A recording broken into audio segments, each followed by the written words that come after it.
there's a real issue with regards to World of Tanks Modern Armor, and today's video we're gonna kind of go through what that issue is, why it's so bad for the health of the game, why you guys have probably encountered it regardless of wherever you play in the world, and why some regions playing World of Tanks console, especially if you work irregular patterns or you simply play the game at certain times of the day because that's when you have your free time, it's causing some real issues.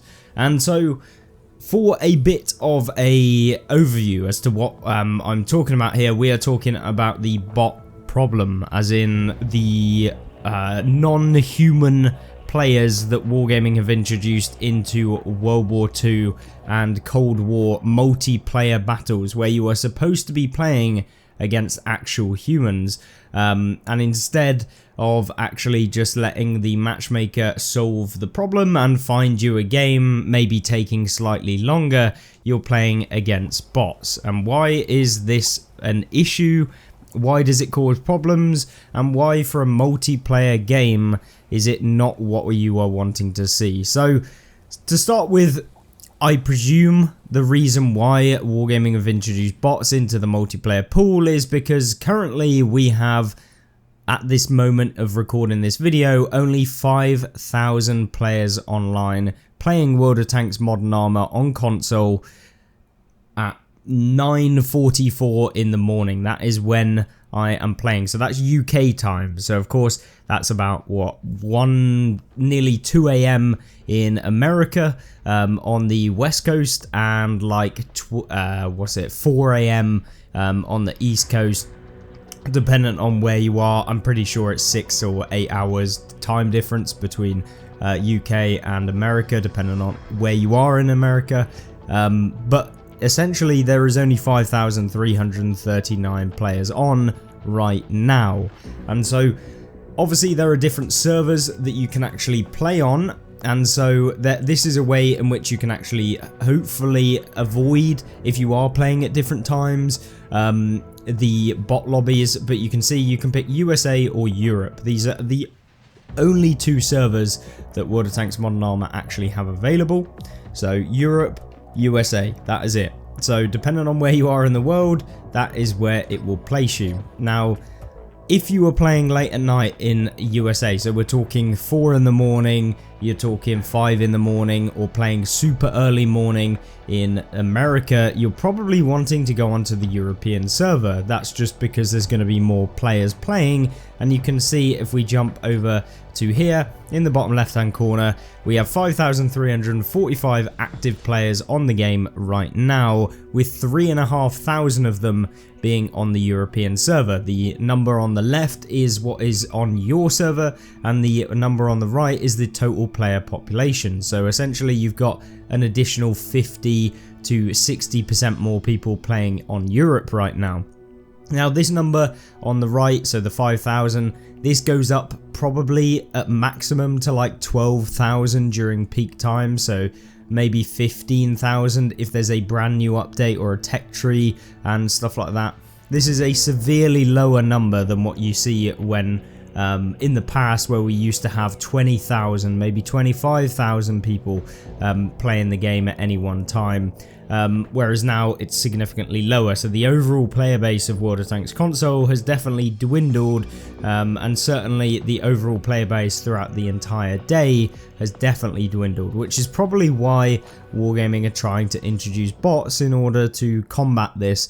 But the issue is that by introducing bots, you end up actually sacrificing the health of the overall game, and in doing that, you're essentially making players less, I don't know, maybe not less skilled or whatever, but essentially you're making it that players are no longer wanting to play the game, which is further adding to the whole losing players over time and like dwindling player base. Like we are in kind of what I would say the sunset stage of World of Tanks console, whereby, you know, as games first come out, they're really popular, you know, that's where you're going to get the most peak, or at least during those massive updates where it completely revolutionized the game and changes the game. It's going to increase this player number, you know, to a all-time high, and then, you know, typically games will start to dwindle off. They'll, you know, slowly go down to the point at which they become no longer profitable, or at least become, you know, the point at which the game slowly is on its kind of last legs and throwing away into nothingness. And the other issue that is probably not helping this is because we have two modes within World of Tanks Modern Armor. Obviously you've got World War II, you've got Cold War, and these are two distinct player bases. So if I play Cold War, it still shares the exact same population as playing World War II. So the overall player base number is still the same, but you've got two modes now that people play with two distinct, you know, matchmaking pools that are not correlated. So like Cold War players don't come up against World War II players, obviously, if you're playing the different modes. Obviously you can switch between them or whatever, you can play whichever mode you want, but the idea is that the number that we've got for the overall players who are playing the game is actually split between the two populations. So, you know, even if it was a 50-50 split, which I'm pretty sure it isn't, I think World War II has more players overall, you would, you know, still have a lower number than what we're seeing here of 3,500 online right now on the European server. So yet again, we are split by servers, so Europe and USA. As I said, you can swap servers, but this is going to give you more ping, which means you can't play the game as nicely. It's going to be less fluid. It's going to feel like crap. And so, yeah, people aren't going to want to do that. But then it's also split again, so it's like a quarter of the population, you know, if it was a 50-50 split, etc., that are playing the game mode in your nation, wherever that might be in the world. So, you know, Europe or USA, which is the majority of the World of Tanks console population. So it's essentially splitting the player base down even further and putting extra strain on the matchmaker to put you into a game that is full and within a decent time period. Like World of Tanks could introduce a matchmaking system that, you know, you get into a game every single game with real players, but the problem is it might take you 2 minutes to be able to do that, as it takes time for players to go through a battle, to come back out, to go back into another battle, etc. And with such a low server population at the non-peak times, it's very difficult to do that. So this is the reason why, for example, when I went away on holiday, some of the videos that I pre-recorded, I didn't even realize I was playing against bots entirely until kind of thinking about it later on down the line. And obviously there were some people that kind of pointed it out. I mean, I'd never really come across it because I was always playing during peak times, but having, you know, gone full time on doing YouTube videos, whether that be console or the other channels that I run, you know, I've been able to work at my own times, which doesn't necessarily correlate to the typical work week that you guys who are watching this video might have to do with. So like, you know, 5 o'clock in the Europe, you're probably going to find a game without any bots, because there's lots of people who come off of work, jump onto the game at like 6 o'clock after they've had dinner or before they've had dinner, and, you know, that typical time zone. So between like 5 or maybe even before then, when people finish school and they come on and they play from like 3 o'clock to like I would say about 10 o'clock at night, that is probably the peak time zone for whatever nation or server you're playing on, whether that be America or Europe. It's going to be that sort of time zone when it's like the peak time. Outside of that, you're going to find this issue where, you know, you are essentially just playing against bots.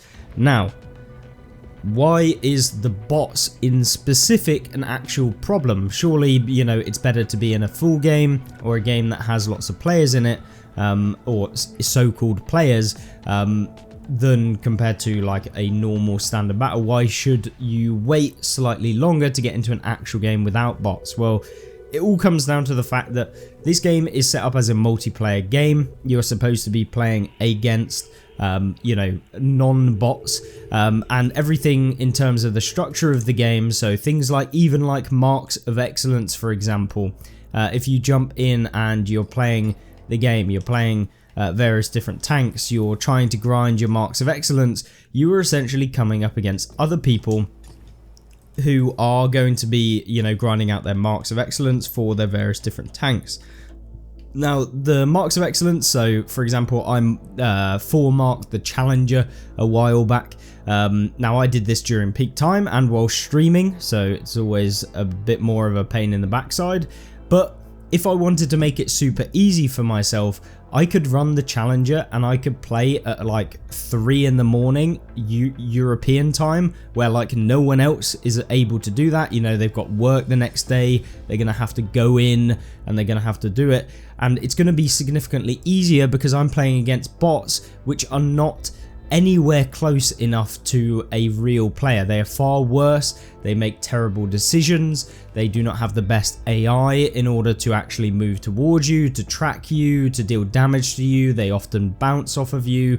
They just do like mind-boggling things that don't make sense, and so farming a bot is much easier than farming like a decent player on the game. Now, albeit there are some terrible players on the game, like to the point where they YOLO straight through the middle of the map. A bot isn't going to do that, but on average, compared to a normal player on the game, a bot is significantly worse because it doesn't have that human kind of level of how it plays, and so it makes it significantly easier for people to 4-mark or mark their vehicles, rendering the whole marking system completely irrelevant, because depending on when you play is basically how easy the marks are going to be. So it no longer becomes a achievement that is worth anything, because, or it is to a degree, like you still have to play well, you still have to know what you're doing, but a decent player can get like, you know, 3 marks, whereas before it used to be like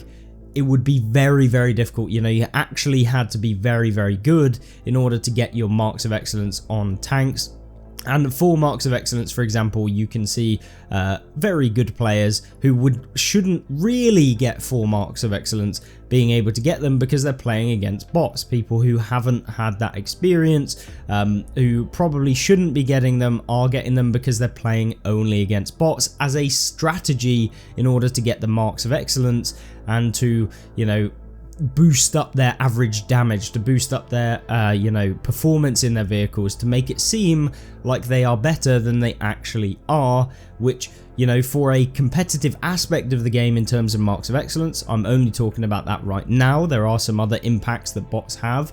That is obviously, you know, completely making the marks of excellence kind of worthless in terms of towards another player. I mean, for me personally, I've done all of mine in actual peak times. All of my marks were done either before bots were introduced or after, or on stream when you guys are at like literal peak times. There's no point me streaming at 4 in the morning. No one's going to watch it anyway. So it was all done during those times. So for me, I know personally that I did everything like, you know, in the worst case scenario where it is actually quite difficult. That's what I get enjoyment out of. I don't get enjoyment out of sitting there and beasting through a load of like absolutely terrible bots that are useless. Like, that is not enjoyable to me. It's not rewarding, and so that is one of the kind of issues that does arise. And it also makes getting marks even harder, because remember, the marks of excellence are weighted against people who play in that tank over the time period that you actually play. So, you know, at times when people are just spamming bot lobbies, running with you know, a specific tank that you're trying to mark at the same time, and they're just running up against bots dealing like double the damage against that they normally would do against actual players, you know, that impacts you as a player that is just playing during peak times, which might mean that your damage requirements get harder, and it makes it easier for them because they're dealing more damage than everyone else, because they're playing in bot lobbies. So it's one of those things that I think needs to be at least addressed if they want to improve the reward, the achievement of getting those marks of excellence. It shouldn't be that you can play in bot lobbies and get the same reward as though you are, you know, playing in a normal game, because yeah, bots are worse than normal players. They're far more easy to farm. You can literally full health a bot without it even hitting you if you play it correctly. Like, it literally is that much of an impact on the game. And so yeah, you're seeing lots of people doing that. Of course, it's easier to win in those games because if you're a competent player, you've played for a little bit, you can easily improve your damage and the victory percentage. So there's tons of different things that you can do to improve that. And so yeah, I'm finding that those games, the impact of bots, it really kind of detracts from the whole competitive nature, you know, the hardcore, you know, making it difficult. And so if you make things super easy, frictionless and stuff like that, it becomes boring to actually grind, boring to play, and just frustrating for anyone that does play during peak times because you are just at a significant disadvantage. It's much harder now to actually mark tanks during actual peak times because of the fact that people can like game the system and play at 3 in the morning or whatever in order to get more damage, and essentially impacting your marks of excellence requirements to get that 3-4 marks or whatever you're grinding towards. Maybe it's even the first mark or second mark or whatever. It doesn't really matter. But as a normal casual player, maybe not even interested in marks of excellence, how is this impacting you? How is the bot lobbies actually impacting you? Well, I think the biggest thing is that the bots are not rewarding to take out. They don't represent an actual player. They're not got a difficulty level that is, you know, oh yes, I've finally taken someone out. It's like, oh, it's a complete bot. It's turning around. It's not angling its armor. It's literally turning side on and then turning its turret to me. Like, it's just non-rewarding gameplay, and it can actually end up like reducing the overall skill of the player base, which is what makes the friction that gets you into the game in the first place. The friction is what makes World of Tanks and games in general want you to play them. If a game is super easy, super simple, and you can do everything from when you first start playing, that game you'll probably play it for like 2 days. You're like, well, it's too easy. You know what I mean? I'm sure we've all played those games which have been like dumbed down to like the minimal level, and whilst you might enjoy them for a small period of time, the overall enjoyment of a game that is just frictionless and easy and is essentially just not rewarding, or at least hard, you just don't enjoy it. It's like when people make extraction shooters and they dumb them down and they're supposed to be this hardcore, like, you know, it's very difficult to get into, and you learn them and you get all of these different systems. You have to learn everything about it, like angling, for example, in World of Tanks, penetration. You have to learn what spaced armor is, this sort of stuff. As World of Tanks console and World of Tanks Modern Armor, as it is actually called, starts to dumb all of these things down, releasing more overpowered premiums that have just way too good stats, or they just reduce the amount of nuance to the game. It becomes less friction, and that friction is what gets people into it because they're like, damn, I'm really bad, I need to get better. And that getting better, that's what you get addicted to. The, oh yes, finally I've done more damage or whatever.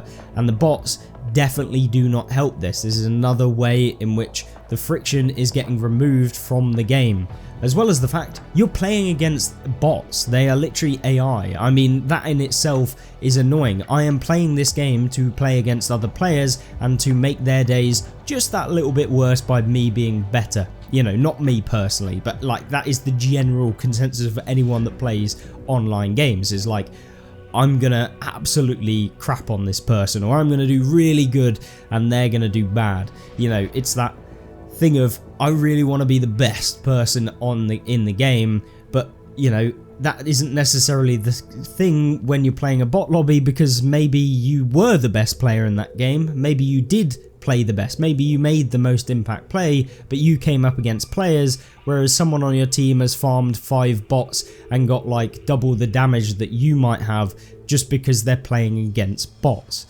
That is actually ridiculous. And like, why is it even a thing? Obviously there is a reason behind it, which is to avoid the matchmaking issues, but the real core issue is that not because they've kind of made their own issue, to be honest, and the bots are supposedly the solution to the issue, but the core thing is that, oh well, we had to introduce bots because the matchmaking wasn't fast enough or whatever.